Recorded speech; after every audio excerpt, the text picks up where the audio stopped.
Diabetes Miletus के बारे में मैं बताऊंगा। आज क्लास फर्स्ट हाफ में ही रहेगी और इसको मैं जो कॉन्सेप्ट है थियोरेटिकल वो कंप्लीट कराने की कोशिश करूंगा। कल फिर आप लोगों को इसके जो प्रोटोकॉल्स हैं वो बताऊंगा। डिफरेंट डिफरेंट प्रोटोकॉल्स किस तरीके से सेट कर सकते हैं। सिंगल प्रोटोकॉल भी बताऊंगा जो सभी को दे सकते हैं, और बाकी दूसरा आप आज काफ़ी कुछ चीज़ें सीख जाएंगे। डायबिटीज आज के टाइम में, आज के डेट में एक हम इसको एक मॉन्स्टर कह सकते हैं। एक डेथ मॉन्स्टर की तरह जो है वो आगे बढ़ रहा है। और ऐसे बहुत सारे ऐसे रिपोर्ट्स हैं जो बताते हैं कि लगभग हर 3 से 4 सेकंड में दुनिया में एक आदमी डायबिटीज के कॉम्प्लिकेशन की वजह से मर जाता है। इसकी वजह जो जो कॉम्प्लिकेशन देखने को मिलते हैं, जो मैं बताऊंगा आगे भी आपको, जो मोस्टली रिलेटेड हार्ट से और स्ट्रोक और किडनी से, तीन चीज़ों से रिलेटेड खासकर ऐसे सीरियस कॉम्प्लिकेशन डायबिटीज के देखने को मिलते हैं। इस मॉन्स्टर के बारे में समझना जानना बहुत जरूरी है। इतने सारे प्रिवेंशन और इतनी सारी चीज़ों पे गवर्नमेंट बात करती है और आम लोग भी बात करते हैं। वायरल डिजीज आ गई और ये स्प्रेड हो रहा है, लेकिन ये उससे बड़ी चीज़ है। और शायद कोविड से भी ज़्यादा लोग हर साल इस डिजीज से या इसकी वजह से जो कॉम्प्लिकेशन होते हैं उनसे मरते हैं। ये कोई एक सिंगल डिजीज नहीं है, कोई एक सिंगल बीमारी आप इसको नहीं कह सकते। ये ग्रुप ऑफ डिजीज है, ग्रुप ऑफ मेटाबॉलिक डिसऑर्डर्स है ये एक्चुअली। ऐसे मेटाबॉलिक डिसऑर्डर्स जो इकट्ठे होके कोमुलेटिवली एक जैसी कॉमनैलिटीज के सिम्टम्स जो है वो प्रोड्यूस करते हैं। कॉमन थ्रेड जो इसमें मिलके चलता है वो हाइपर ग्लाइसीमिया है, ग्लूकोज के लेवल का हाई हो जाना हमारी बॉडी में। मेटाबॉलिज्म एक पूरा प्रोसेस है जो आप लोग को मैंने पहले भी एक बार बताया था, आप लोग जानते भी हैं। खाना खाने से लेके स्टूल पास होने तक के पूरे प्रोसेस में डिफरेंट डिफरेंट चीज़ों का एब्जॉर्सर होना। एब्जॉर्ब कौन सी चीज़ हमें चाहिए, किस लेवल पे वो एब्जॉर्ब होगी। बहुत कम एब्जॉर्प्शन स्टमक में होता है, ना के बराबर मैक्सिमम इंटेस्टाइन्स में होता है, हमारी लार्ज और जो स्मॉल इंटेस्टाइन्स है वहाँ पे। और लीवर एक इंजन की तरह इस पूरे प्रोसेस में काम करता है, जो इन सभी के लिए फ्यूल और दूसरी, एक तरीके से सिंपल लैंग्वेज में बताऊं तो। और इसी पूरे के पूरे जो सर्कल में मेटाबॉलिक डिसऑर्डर में ये फिजियोलॉजिकल पैथोलॉजिकल कंडीशन है जो मैं आपको बता रहा हूँ। लेकिन इसके अलावा बहुत सारी चीज़ें हम भी क्रिएट करते हैं, जैसे फिक्स टाइम पे या सही टाइम पे खाना ना खाना, सही टाइम पे ना सोना। एक दिन लंच 12 बजे हो गया, एक दिन 1 बजे हो गया, एक दिन 2 बजे हो गया। हमारी बॉडी हर एक काम के लिए सेट हो जाती है। जैसे ही लगातार, जैसे आप एक हफ्ता लगातार सुबह 4 बजे जग लेंगे तो आपकी आंख उस 8 दिन के बाद फिर लगातार उसी टाइम खुलती रहेगी, बहुत लंबे टाइम तक खुलती रहेगी। तो हैबिचुअल प्रॉपर्टी रहती है हमारी बॉडी की किसी भी काम के लिए। आप उसको वो पर्टिकुलर टाइम नहीं देंगे तो वो फिर जो है डिस्टर्ब सारी चीजें हो जाएंगी। आप समझिए उस चीज को पचाने के लिए सारे एंजाइम्स उसी टाइम निकलने लगेंगे। आप लेकिन आप किसी दिन 1 बजे खा रहे हैं, किसी दिन 2 बजे, किसी दिन 3 बजे, तो डाइजेशन की प्रॉब्लम अपने आप हो जाएगी। ऐसे ही रात की स्लीप है, आप एक दिन 11 बजे सो गए, एक दिन 10 बजे, एक दिन 12 बजे, एक दिन 2 बजे, ठीक है, रात को लेटर नाइट। तो ये सारे प्रॉब्लम भी मेटाबॉलिक डिसऑर्डर्स को जन्म देते हैं। बल्कि ये पूरा का पूरा जो जीवन शैली खराब होने की वजह से ही मेटाबॉलिक डिसऑर्डर स्टार्ट होते हैं। और इन्हीं डिसऑर्डर्स का ग्रुप बन के एक डिजीज सामने आती है, उसी को हम डायबिटीज बोलते हैं, या डायबिटीज मेलाइटस के नाम से हम इसको जानते हैं। डायबिटीज इंसिपिडस भी होता है, वो बिल्कुल अलग चीज है। वो एंटी डायरेटिक हार्मोन से रिलेटेड, यूरिनरी सिस्टम से रिलेटेड प्रॉब्लम है, उसको फिर कभी डिस्कस कर लेंगे। फिलहाल डायबिटीज मेलाइटस की हम बात कर रहे हैं, या सिंपल डायबिटीज जिसको बोलते हैं उसकी हम बात कर रहे हैं। अब यहाँ समझिए, यहाँ पे दो कंडीशन हमें देखने को मिलती हैं। ध्यान रखना आप लोग। एक कंडीशन होती है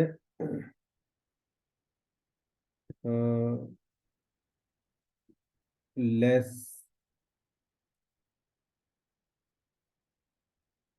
इंसुलिन प्रोडक्शन। इंसुलिन का पैनकियाज से लेस प्रोडक्शन होना, पैनकियाज की बीटा सेल का डेड हो जाना, बीटा सेल का अंडर एक्टिव हो जाना, due to autoimmune disorder, maximum autoimmune disorder की वजह से ही ये इंसुलिन का प्रोडक्शन कम होता चला जाता है, लेस इंसुलिन प्रोडक्शन। ठीक है, इसको हम बोलते हैं टाइप 1 डायबिटीज। ठीक है।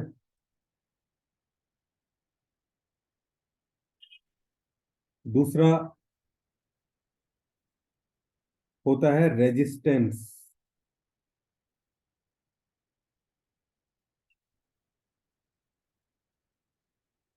Resistance of insulin action.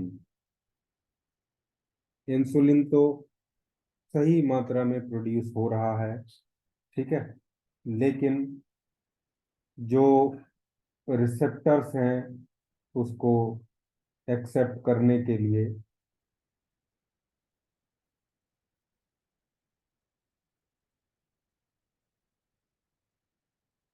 वो उसको एक्सेप्ट पूरे तरीके से, वहां पे इंसुलिन का एक्चुअली एक्शन ही कम है वहां पे।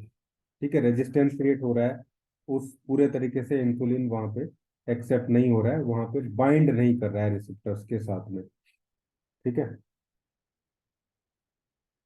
तो इन दो तरीके से डायबिटीज हो सकती है, इसको हम बोलते हैं टाइप 2 डायबिटीज।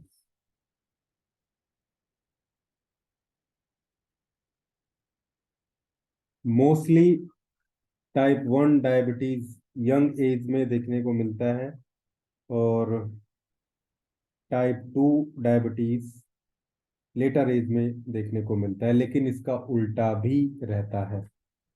तो डायबिटीज के दो टाइप हो गए, टाइप 1 और टाइप 2। इसके अलावा भी डायबिटीज के टाइप जो है देखने को मिलते हैं, जैसे मैं भी आपको बता रहा हूँ।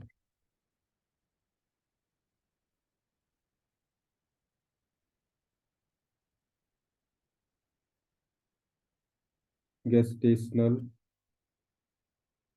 डायबिटीज, ये प्रेगनेंसी में होती है, फीमेल्स को ही होगी बस। प्रेगनेंसी के टाइम में भी ऐसा देखने को मिलता है। ठीक है, उसको हम बोलते हैं गेस्टेशनल डायबिटीज।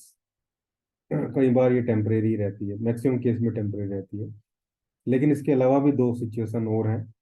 एक सिचुएशन है जब टाइप 1 डायबिटीज एल्डर पर्सन में देखने को मिले।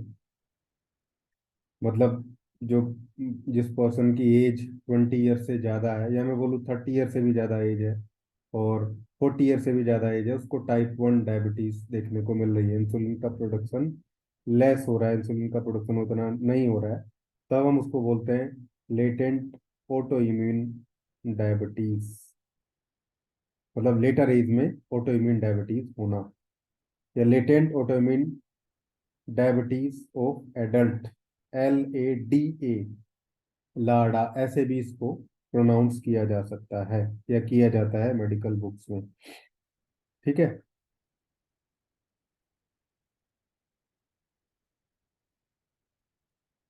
ध्यान से पढ़ना आज के chapter.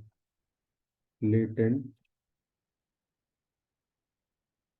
Auto immune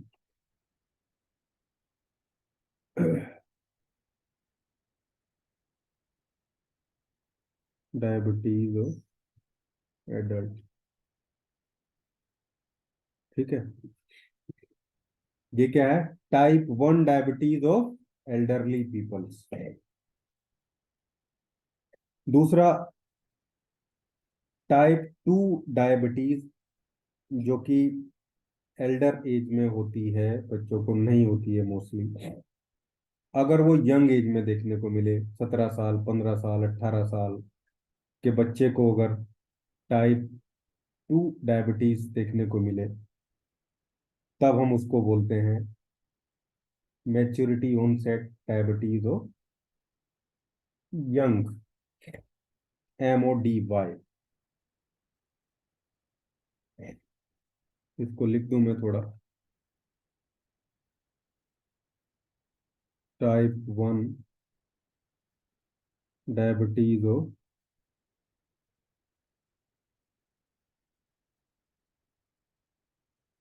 elderly peoples. दूसरा,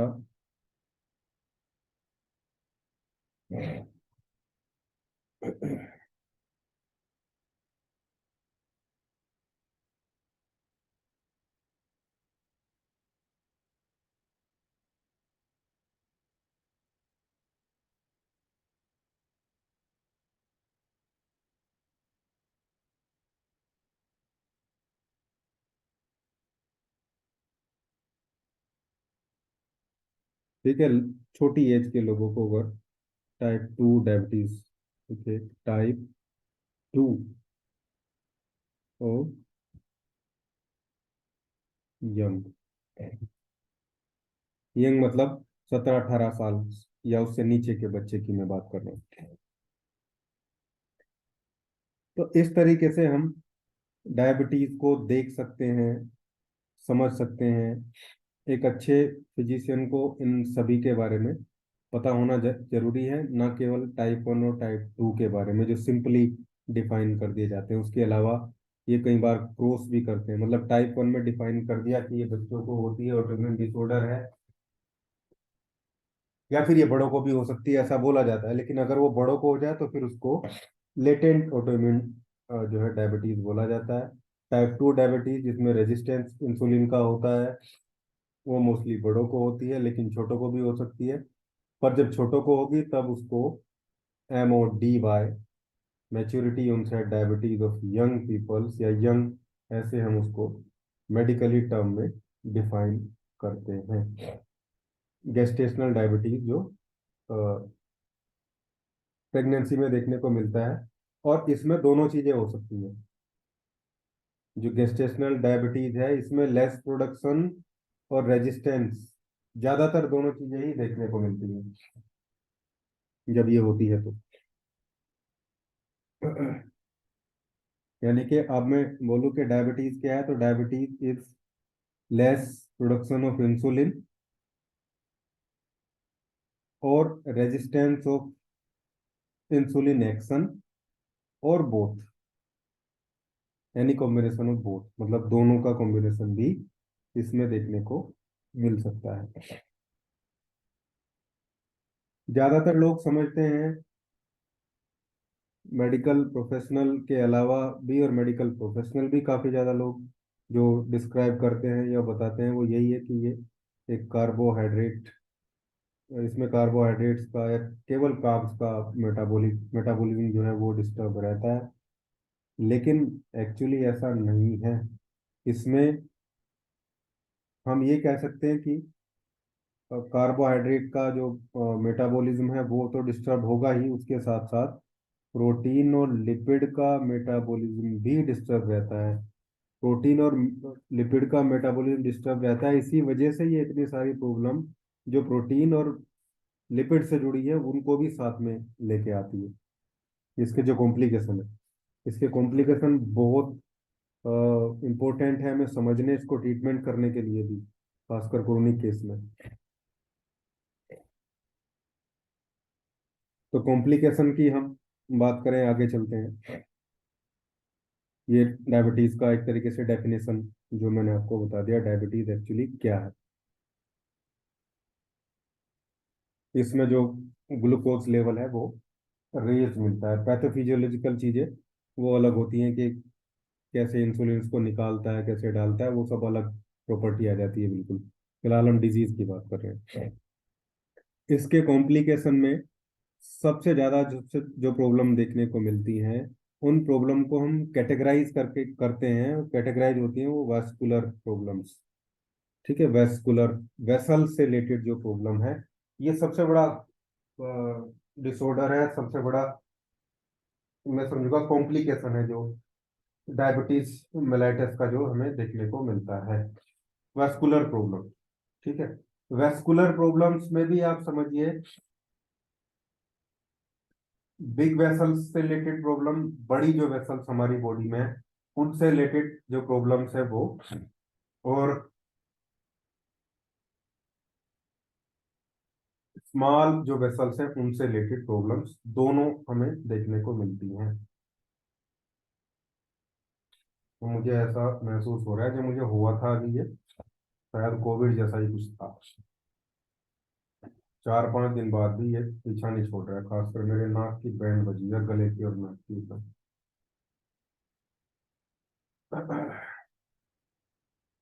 तो बिग वेसल्स, बड़ी वेसल्स से रिलेटेड जब डिसऑर्डर्स देखने को मिलते हैं उनको बोलते हैं मैक्रो एंजियोपैथी। और जो स्मॉल वेसल से रिलेटेड या स्मॉल वेस्कुलर कॉम्प्लिकेशन या small vascular diabetes, diabetic complication देखने को मिलते हैं उनको बोलते हैं माइक्रो एंजियोपैथी। तो मैक्रो और माइक्रो एंजियोपैथी इसमें जो इसके कॉम्प्लिकेशन में देखने को मिलती है। अब आप समझिए मैक्रो एंजियोपैथी को, जो सबसे ज्यादा डेथ का कारण नॉट ओनली इंडिया बट पूरे वर्ल्ड में ये बन रही है, मैक्रो एंजियोपैथी ही बन रही है। क्यों? क्योंकि इसमें अब मैक्रो एंजियोपैथी में दो टाइप की जो कॉम्प्लिकेशन है वो रहती हैं। एक होता है कोरोनरी आर्टरीज डिजीज जो हार्ट से रिलेटेड है, हार्ट के ब्लॉकेज, ठीक है, अथरोस्क्लेरोसिस, ठीक है, या एथ्रोमा जिसे बोलते हैं। दूसरा है सेरेब्रोवास्कुलर डिजीज, मतलब सेंट्रल नर्वस सिस्टम से रिलेटेड जो कॉम्प्लिकेशन है, खासकर ब्लॉकेज की मैं बात कर रहा हूँ जो ये मोस्टली क्रिएट करता है, ये देखने को मिलता है। ये सब मैक्रोवास्कुलर डिजीज है, मैक्रोवास्कुलर कॉम्प्लिकेशन ऑफ डायबिटीज है, ठीक है, जिसको मैक्रो एंजियोपैथी बोलते हैं, जिसमें कोरोनरी आर्टरीज और सेरेब्रोवास्कुलर डिजीज ये मोस्टली डिसऑर्डर देखने को मिलते हैं। अब इनमें भी चाहे कोरोनरी आर्टरी डिजीज हो या सेरेब्रल वास्कुलर डिजीज हो, इन सब में मोस्टली हमें थ्रोम्बोटिक प्रॉब्लम जो है देखने को मिलती है। मतलब जो ब्लॉकेज होता है वो रहता है खासकर कोरोनरी आर्टरी डिजीज में, जिसमें मायोकार्डियल इंफेक्शन बहुत बड़ा कारण डेथ का जो है बनता जाता है। और ये एक्चुअली करती कैसे हैं, ये इन जो ये वेन्स होती हैं, सॉरी ये जो वेसल्स हैं, ब्लड वेसल्स हैं, इनको ये हार्ड कर देती है। मतलब ये जो डायबिटीज है एक्चुअली, ये इनकी जो लाइनिंग होती है, खासकर जो वेसल्स की है, इनके प्रोटीन को अल्टर करती है ये, ठीक है।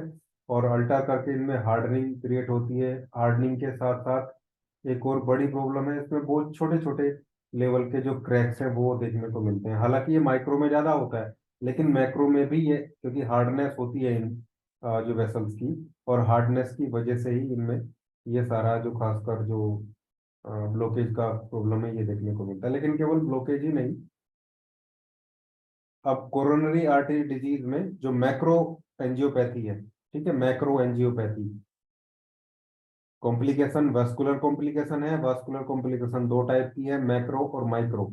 मैक्रो में कोरोनरी आर्टरी डिजीज होती है हार्ट से रिलेटेड, और सेरेब्रो वास्कुलर डिजीज होती है, ठीक है। तो कोरोनरी आर्टरी डिजीज हार्ट से रिलेटेड है, जिसमें ज्यादातर ब्लॉकेज ही देखने को मिलता है। लेकिन सेरेब्रो वास्कुलर डिजीज जो होती है, जिनमें सेंट्रल नर्वस सिस्टम और कहीं ना कहीं जो हार्ट से रिलेटेड सिस्टम है, सर्कुलेटरी सिस्टम, दोनों इन्वॉल्व रहते हैं, उसमें केवल थ्रोम्बोटिक ही नहीं, मतलब केवल ब्लॉकेज ही नहीं। ब्लॉकेज का मतलब, थ्रोम्बोटिक का मतलब एक सिंपल जगह ब्लॉकेज हो जाता है जो बढ़ता चला जाता है, एक ही जगह वो वहीं फिक्स रहता है, ठीक है। उसको हम क्या बोलते हैं?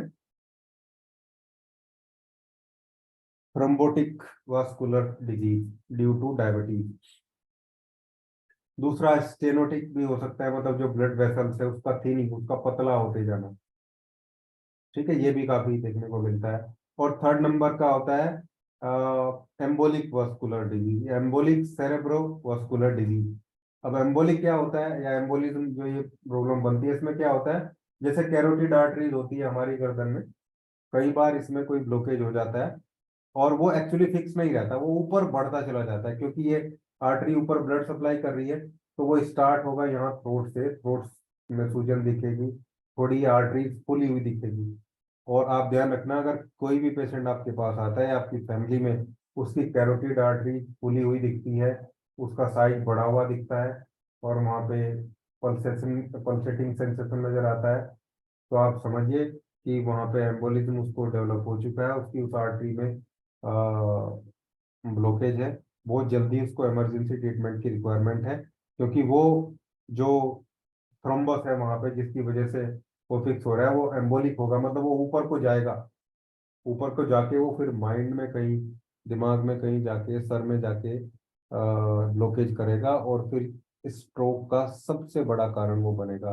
यानी कि अगर ध्यान ना दिया जाए तो हर पेशेंट को स्ट्रोक आएगा, जिसको कैरोटिड आर्टरी में यहाँ स्वेलिंग देखने को मिलती है, खासकर एल्डरली जो पर्सन होते हैं, ऐसे ही अपने आप हो जाती है ये, खासकर जो एल्कोहलिक होते हैं उनको मैक्सिमम देखने को मिलती है।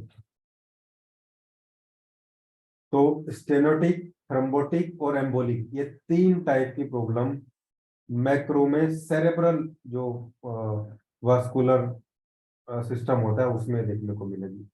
ठीक है, सेरेब्रल वास्कुलर सिस्टम समझ रहे हैं ना, सेरेब्रल मतलब जो सेंट्रल नर्वस सिस्टम है उससे रिलेटेड वेसल्स में ये प्रॉब्लम देखने को मिलती है ड्यू टू डायबिटीज। अब आप समझिए ये मॉन्स्टर है या नहीं है, ये वाकई मॉन्स्टर है।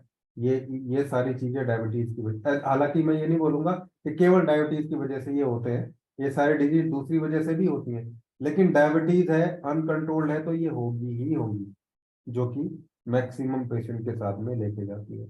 ये था मैक्रो वेस्कुलर प्रॉब्लम। ठीक है, अब बात करते हैं माइक्रो वेस्कुलर प्रॉब्लम्स। कैपिलरीज के लेवल पे जाके ये डिस्टरबेंस क्रिएट करता है। जो ब्लड कैपिलरीज होती हैं, आर्टरीज और वेन्स के बीच में जो छोटी छोटी कैपिलरीज बनती हैं, जो एक्सचेंज करती हैं न्यूट्रिएंट्स को और एब्जॉर्ब करती हैं कुछ चीज़ों को, उनकी बेसमेंट मेम्ब्रेन जो होती है उसको ये थिक मोटा कर देता है। ठीक है, उसके बेसमेंट फ्लोर को एक तरीके से मोटा हो गया, हार्ड रिंग उसमें क्रिएट हो जाते हैं, उनके प्रोटीन को अल्टर कर देता है ये। ग्लूकोज, लगातार ग्लूकोज जो ब्लड में ज़्यादा रहेगा तो उनका प्रोटीन अल्टर हो जाता है, जिसकी वजह से वो थिक हो जाती है, रिजिड भी हो जाती है, हार्ड हो जाती है, और उनमें छोटे छोटे बहुत माइक्रो लेवल के क्रैक्स जो है वो आ जाते हैं। और ये क्रैक्स फिर, इनसे कुछ चीजें लगातार लीक आउट होती हैं, खासकर लिपोप्रोटीन, लिपिड्स और प्रोटीन्स।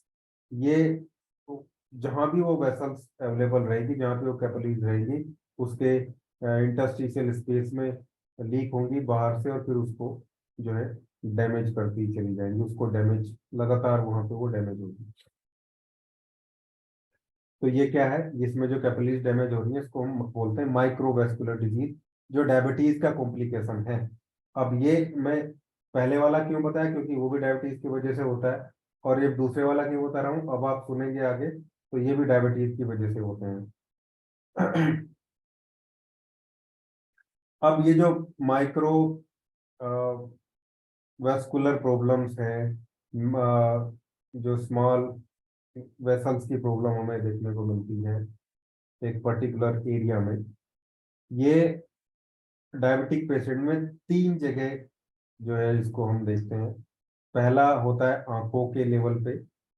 ठीक है, अब आप समझ रहे होंगे, जिसको बोलते हैं रेटिनोपैथी। दूसरा होता है किडनी के लेवल पे, जिसे बोलते हैं डायबिटिक नेफ्रोपैथी। ठीक है, और तीसरा होता है पेरिफेरल नर्वस सिस्टम के लेवल पे, जिसको बोलते हैं डायबिटिक न्यूरोपैथी। ठीक है, तो न्यूरोपैथी, नेफ्रोपैथी और retinopathy. Diabetic retinopathy, diabetic neuropathy और डायबिटिक नेफ्रोपैथी। ठीक है, ये प्रॉब्लम डायबिटीज की वजह से होती है। इनको माइक्रोवेस्कुलर डिजीज बोलते हैं, या माइक्रोवेस्कुलर प्रॉब्लम, या माइक्रो एंजियोपैथी। ठीक है, अब रेटिनोपैथी में भी ऐसे ही होता है कि रेटिना की जो ब्लड वेसल्स है उसमें स्मॉल क्रैक्स हो जाएंगे। लगातार जो ब्लड ग्लूकोज का लेवल 250 से ऊपर लगातार बना रहेगा, 250 से ऊपर बना रहेगा, तो ये प्रॉब्लम हमेशा आएगी ही आएगी। ठीक है। या जो एवरेज ब्लड ग्लूकोज लेवल है वो, उसकी मैं बात करूँ, वो 200 से ऊपर रहेगा, तो ये क्रैक्स हो जाएंगे, जिसकी वजह से वहाँ से लिपोप्रोटीन, कुछ लिपिड्स, कुछ प्रोटीन्स, ठीक है, और जो रेटाइनल के न्यूरल टिश्यूज हैं, ठीक है, वहाँ पे लीक आउट होंगे और उनको डैमेज करेंगे। उससे डैमेज होगा तो नर्व डैमेज होगी, और कई बार वो किलोमीटर जो नर्व, क्रेनियल नर्व होती है, वो भी डैमेज हो जाती है इसकी वजह से, तो वहाँ पे आंखों में प्रॉब्लम आएगी, डायबिटिक रेटिनोपैथी क्रिएट होगी। ठीक है, इसलिए एस 12 का यूज भी डायबिटीज में हो जाता है जब ये प्रॉब्लम रहती है, तो S12 का। अब डायबिटिक नेफ्रोपैथी, तो डायबिटिक नेफ्रोपैथी को समझिए,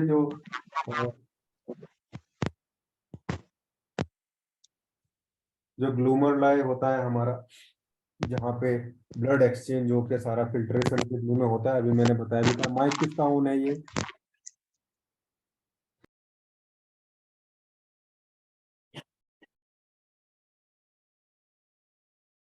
वहाँ पे भी लगातार जब ज़्यादा ग्लूकोज की वैल्यू जाएगी तो वहाँ पे डैमेज स्टार्ट होता है, और फिल्ट्रेशन में प्रॉब्लम आती है लगातार।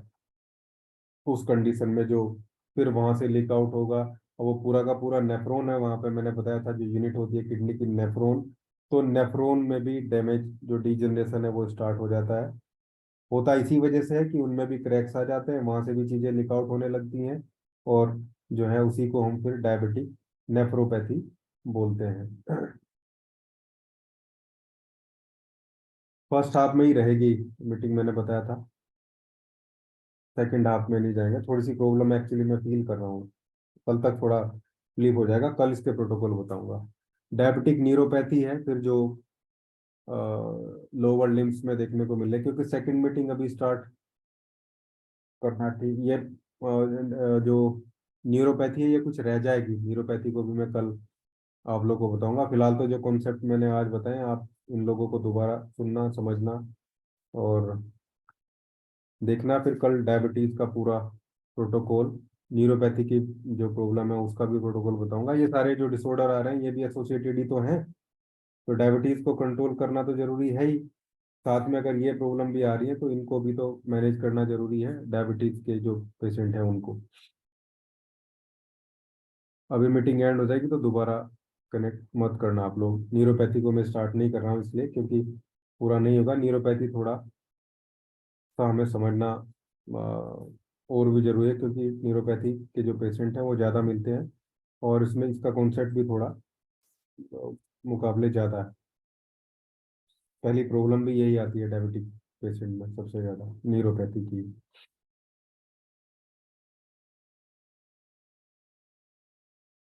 चलो खैर, ये डायबिटीज़ का थ्योरी लेवल की बात थी, डायबिटीज़ का इंट्रोडक्शन था। न्यूरोपैथी रह गया, वो मैं कल बताऊंगा, इसका प्रैक्टिकल भी कल बताऊंगा। इम्पोर्टेंट डिजीज है, ऐसे ही मैं इस दिन पैरालिसिस का भी लूंगा जल्दी, लेकिन ये